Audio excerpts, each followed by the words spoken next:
একটা পদে আছেন উপদেষ্টা, অনেক কঠিন কঠিন প্রশ্নের উত্তর আমি সুন্দরভাবে দিতে পারি না, হলে তার পার্টনার হিসেবে তার পাশে থেকে রিস্ক নেওয়া আমার জন্য কোনো ব্যাপারই না। হল ভাঙবে, চলো চলো চলো, মানুষ কি বলে দেখতে চাই। মোস্তফা সরোয়ার ফারুকের অনেক রূপীতে আমি দেখলাম, অ্যাক্টর, ডিরেক্টর, রাইটার, প্রডিউসার, এখন একটা পদে আছেন উপদেষ্টা।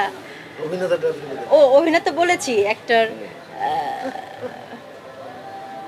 আমার কাছে ব্যক্তি ফারুকিটা কখনো চেঞ্জ হয়নি, এখনও সে আমার কাছে আগের মতনই আছে। যখন 2005-এ যখন তার সাথে আমি মিট করেছি, যেই ফারুকিকে আমি পেয়েছি তাকেই পছন্দ করেছি, তাকেই বিয়ে করেছি, তার সাথেই আছি এবং সে এখনও আমার কাছে সেই রকমই আছে। আমাদের বন্ডিং থেকে শুরু করে শেয়ারিংয়ের জায়গা থেকে শুরু করে সব কিছু আগের মতোই আছে, কোনো কিছু আমাদের কোনো কিছু পরিবর্তন হয়। অনেকদিন পর ভাইয়া সিনেমা রিলিজ হলো, শনিবারে বিকেল আটকে গেছিল, 840-কে আটকে যাওয়ার সম্ভাবনা ছিল নাকি?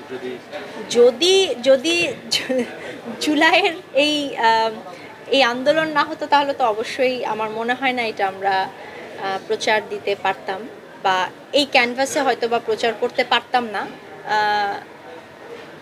আর কি বলবো, অনেক কঠিন কঠিন প্রশ্নের উত্তর আমি সুন্দরভাবে দিতে পারি না, এটা ফারুকি থাকলে খুব ভালো করে দিতে পারতাম। মোস্তফা সরোয়ার ফারুকি শুরু থেকেই সবসময় বিপরীত স্রোতের বিপরীতে হাঁটতে পছন্দ করে।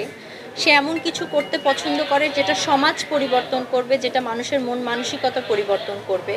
এবং বিইং আ পার্টনার আমি তাকে সবসময় সমর্থন করি, তার ভুলকে ধরিয়ে দেই, তার ভালো দিকটাকে অ্যাপ্রিসিয়েট করি, এটা আমি আজীবনই করে যাব।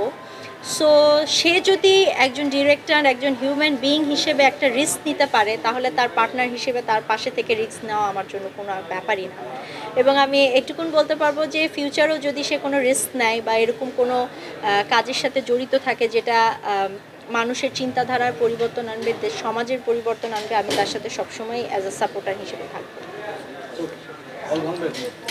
হল ভাঙবে, চলো চলো চলো, মানুষ কি বলে দেখতে চাই। And thank you everyone, thanks for everything, thank you so much. যা বলে আমি তাই করি, আমার কোনো ভয় নাই। অনেক ধন্যবাদ আপনাদেরকে, আপনারা ভালো থাকবেন সব সময়, আর আপনারা এই 840 প্রচারটা করবেন, এটা আপনাদের দায়িত্ব, আমাদের আর কোনো হাতে কিছু নাই। সব কিছু এখন ওদের হাতে।